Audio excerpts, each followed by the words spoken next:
Absolutely. We can see visuals of Rahul Gandhi standing right next to Vijay plaid in a suit, all ready to take oath.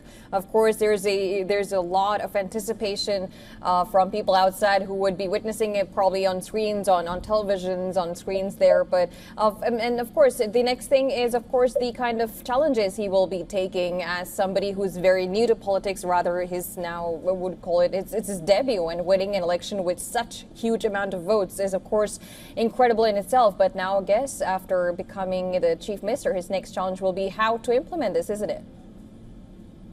Yes, the floor test is the next big challenge, but Vijay, I believe, has enough numbers to overcome this challenge, because he's got not just support of the Congress, but of several other parties, including left parties with 4 seats, then the VCK with 2 seats, and the IUML with 2 seats. So that's about 13 seats that have been added to Vijay's tally. So a comfortable number above the halfway mark he's got. So I believe it should be smooth sailing here on, but we'll have to wait to see if there are any unexpected challenges that come up in the next couple of days. The floor test is expected to be on 13th or just before 13th. So we'll wait and see what Vijay's first couple of days look like.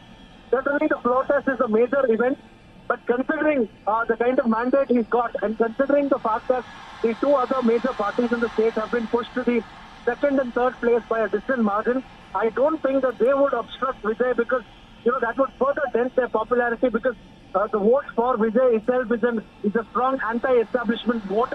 So the establishment parties would not want to come in the way of Vijay and earn the wrath of his fans and voters if at all the next opportunity arises sometime.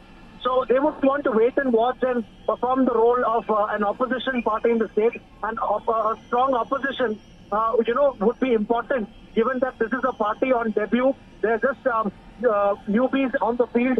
So experienced political parties would be able to play the role of a strong opposition. That's what they want to do, rather than obstructing Vijay right from day one.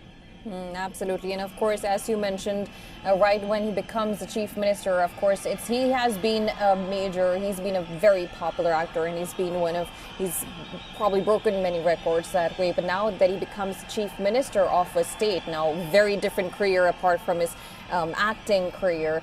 Of course, people will be looking forward to how he will be seen as the chief minister and how he functions with his very, as you mentioned, a very newbie government.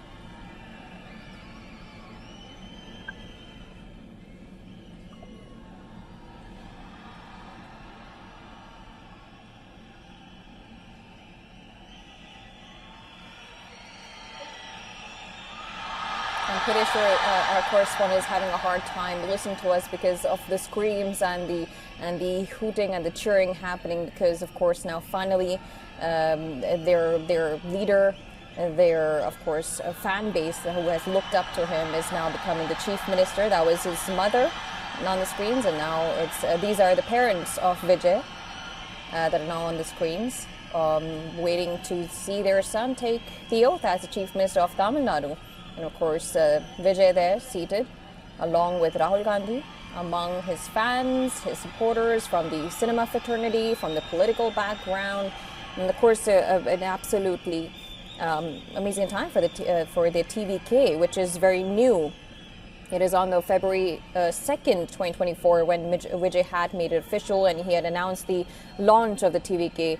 Which was, as he called it, rooted in secularism, social justice, and communal harmony. And the party was formally registered with the Election Commission of India on September 8th, 2024. Now, again, in his campaign speeches along the way, he has been talking about how he threw away his peak of his career. He threw away the salary of an actor, and how he was dedicated to now serving the people. It was, of course, a declaration of irreversible intent, and his supporters did receive it as a convent. And well, we saw the performance in the elections. TVK is, of course, a political platform which is focused on youth employment, women's welfare, and education as well.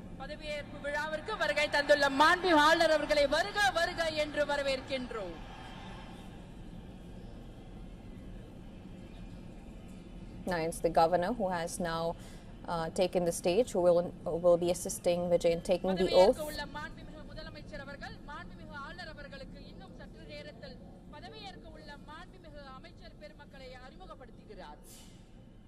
The Honourable Chief Minister Designate will introduce the Honourable Ministers Designate to the Honourable Governor.